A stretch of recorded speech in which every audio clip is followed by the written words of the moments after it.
बिहार विधानसभा चुनावों में एनडीए की ऐतिहासिक जीत के बाद नई सरकार बनाने की कवायद तेज हो गई है। कैबिनेट मीटिंग के बाद सीएम नीतीश कुमार राजभवन पहुंचे और राज्यपाल से 19 नवंबर को 17वीं विधानसभा भंग करने की सिफारिश की। इसी दिन नीतीश कुमार मुख्यमंत्री पद से इस्तीफा देंगे और 19 तारीख को ही बीजेपी विधायक दल की बैठक भी होगी। माना जा रहा है कि बीजेपी विधायक दल की बैठक के बाद एनडीए की मीटिंग होगी, जिसमें विधायक दल का नेता चुन लिया जाएगा और फिर नई सरकार बनाने का दावा पेश किया जाएगा। हालांकि बिहार बीजेपी के अध्यक्ष दिलीप जायसवाल पहले ही ये कह चुके हैं कि मुख्यमंत्री नीतीश कुमार ही अगले मुख्यमंत्री होंगे, बस उनको चुनने की औपचारिकता प्रक्रिया बाकी बची है। मौजूदा सरकार का कार्यकाल 22 नवंबर को खत्म हो रहा है, इसलिए उससे पहले ही हर हाल में नई सरकार का गठन करना जरूरी होगा। इसी बीच चुनाव आयोग ने सभी विजयी उम्मीदवारों की सूची राजभवन को सौंप दी है और राज्य में आचार संहिता के खत्म हो चुका है, जिसके बाद सरकार गठन की प्रक्रिया तेज हो गई है। कब आप लोग बीजेपी विधानमंडल दल की बैठक कर रहे हैं? कल 10 बजे दिन में अटल सभागार भारतीय जनता पार्टी के कार्यालय में भारतीय जनता पार्टी विधायक दल की बैठक है, जिसमें सभी सांसद, राज्यसभा, लोकसभा, सभी विधायक, नवनिर्वाचित विधायक और सभी विधान पार्षद उसमें रहेंगे और सबके सहमति से कल जो है विधायक दल के नेता का चयन किया जाएगा। उसके पहले पर्यवेक्षकों की भी नियुक्ति होती है, आज संभावना है? आज शाम तक जो है पर्यवेक्षक की नियुक्ति हो जाएगी और कल तक जो है सुबह तक पर्यवेक्षक आ जाएंगे। उसके बाद ही एनडीए विधानमंडल दल की बैठक होगी। फिर उसी के बाद तुरंत जो है फिर एनडीए विधानमंडल दल की बैठक निर्धारित होगा और उसमें जो है फिर हम लोग विधिवत नेता का चयन कर लेंगे। मतलब नीतीश कुमार ही विधिवत, वही तो इसलिए मैंने विधिवत, मतलब नीतीश कुमार जी पर कोई संदेह तो अब नहीं है? उन्हीं को होना है, इसलिए तो खाली विधिवत करना है। मतलब नीतीश जी की चयन की औपचारिकता आप लोग पूरी औपचारिकता पूरी। महिला नीतीश कुमार यानी एनडीए को वोट लोग दिया है, इसके चलते जो हम लोग सोचते थे उससे ज़्यादा सफलता मिली। हम लोग तो 160, 70, 180 तक जाते थे, लेकिन 202 का मार्जिन आया है।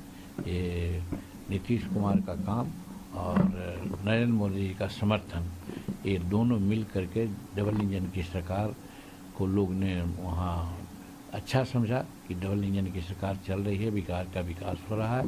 5 साल और मौका दे दिया जाएगा तो डबल इंजन की सरकार बिहार को विकसित प्रांतों में ला करके रख देगा।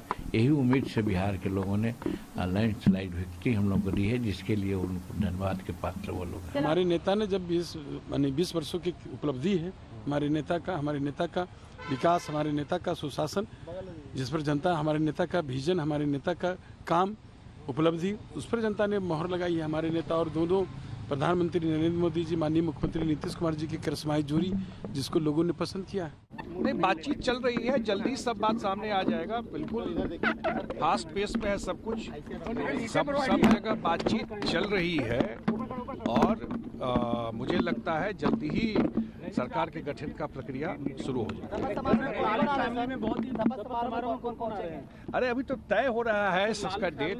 भैया, इस बात के लिए बिहार की जनता, खासकर महिलाएं, धन्यवाद की पात्र हैं कि इतना प्रचंड बहुमत उन्होंने दिया है पूरे एनडीए को, हमारी पार्टी को, सबको।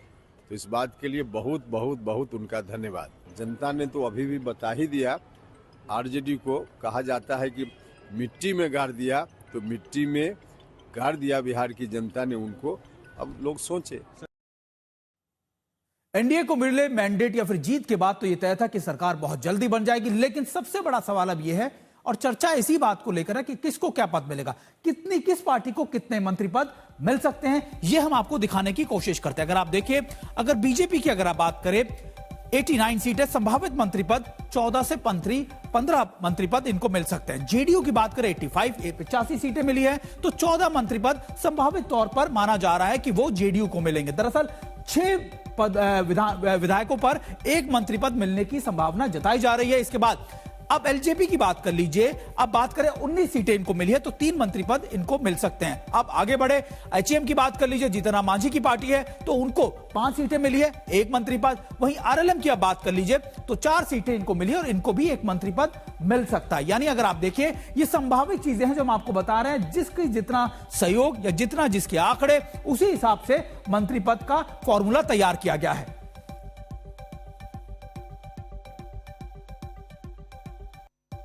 बहुत जल्द हो जाएगा, मुझे लगता है आज से कल तक बातें चल रही हैं एंड आई थिंक सरकार की रूपरेखा कैसी होगी उसके ऊपर सेंस ऑफ क्लैरिटी आ जाएगा।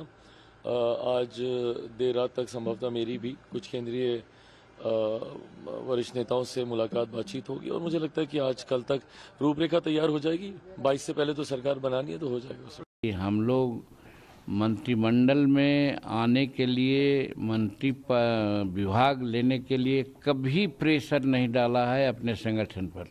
जो लोग दिया है उसी में हम लोग सब्र किया है। इस बार भी आज हमारे लेजिस्लेचर पार्टी की बैठक हुई है पटना में।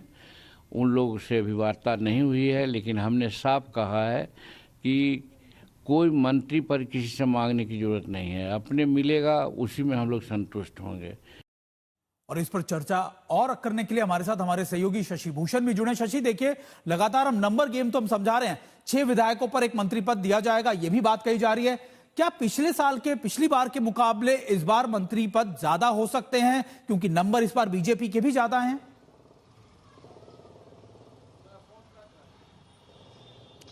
नहीं, देखिए ऐसा नहीं हो सकता है, क्योंकि मंत्रियों की जो लिमिटेशन है, मतलब नीतीश कैबिनेट में जो 36 मंत्री अधिकतम हो सकते हैं बिहार के अंदर, तो वो आंकड़ा उससे ऊपर नहीं जा सकता है। अब उसी में सबको एडजस्ट करना है और इसी लिहाज से जो टोटल नंबर ऑफ मिनिस्टर्स का जो आंकड़ा है, इसी वजह से एक फार्मूला सेट किया गया है। और पहले भी हमने देखा है कि इसी फार्मूले के तहत बिहार में कैबिनेट का गठन हुआ है।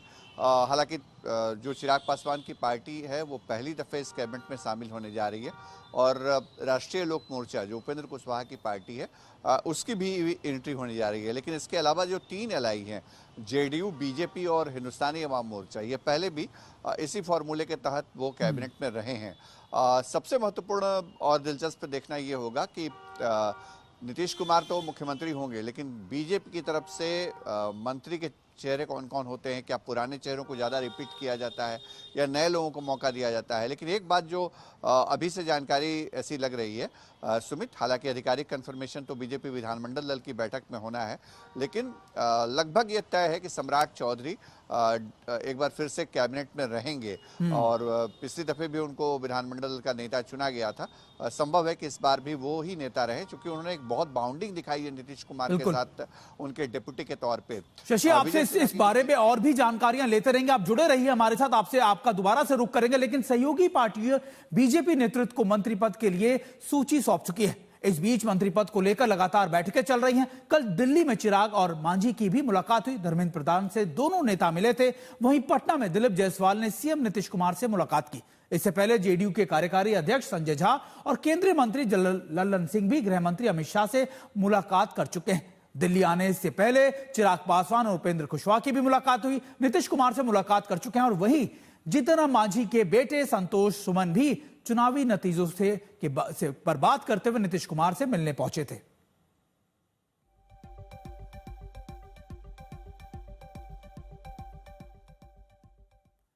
बिहार विधानसभा चुनावों में पहली बार बीजेपी सबसे बड़ी पार्टी बनी है।